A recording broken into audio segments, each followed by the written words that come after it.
ده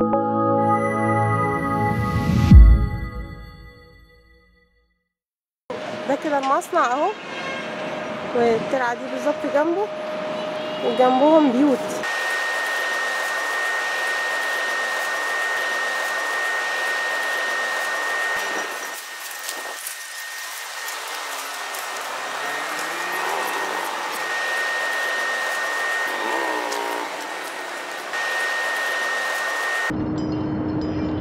هنا مدرسة أسمنت كفر العلوي للتعليم الأساسي. المدرسة دي بالظبط جنب المصنع، مصنع الأسمنت. مدرسة فيها 900 طالب وطالبة. ده فصل من فصول المدرسة.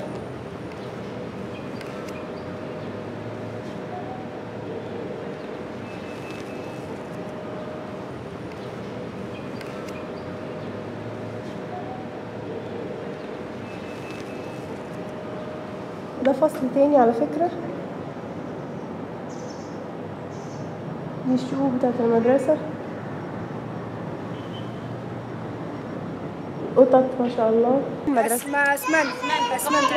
اسمها اسمنت كفر العلم.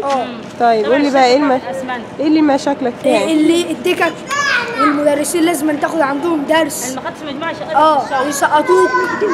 والدكك والاسمنت والحمامات وما فيش حد بيعمل فيها حاجه. في مدرسين بس مش بيقعدوا بقى ايه، اكتريتهم بيقعدوا ما بيشرحوش. يا مثلا بيقعدوا بره.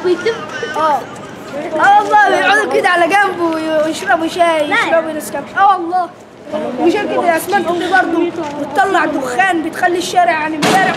احنا ماشيين في الشارع وربنا انا بتجمع من الأسمنت. والأسمنت. المدارس كمان. والمدرسة. في زمايلك من هناك بيتعبوا بسبب الأسمنت والتراب في حالة. الواحد بيقول له كحة. والله احنا في الشارع امبارح الشارع بقى كله غبار كده على بعضه. يخرب بيتك خلاص من الأسمنت. من الولع من الأسمنت.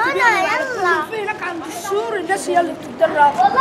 والله حضرتك هي المدارس الحكوميه ما فيش جوده فيها نهائيا، كله معتمد على دروس خصوصيه وحاجات من ديت، ما فيش تعليم اصلا. يعني انا مش عايز اقول لحضرتك انا عندي 4 مدارس، كلهم 4 مدارس، ما فيش تقريبا ما فيش تعليم الا بالحاجات الخاصه بقى. عندنا ادفع لازم دروس، لازم ادفع لازم دروس خصوصيه وحاجات من دي عشان اجباري الدروس. اجباري الدروس تاخد درس يا تسقط. اجباري كمان. عينك كده. عينك يعني انا اديك درس يا نسقطك على طول كده. انا عندي بردك في المدرسه من اول يوم دخل المدارس ما قالوش مثلا المصاريف تقيله على الناس غلابه. قال لا لازم تاخدوا دروس ومجاميع.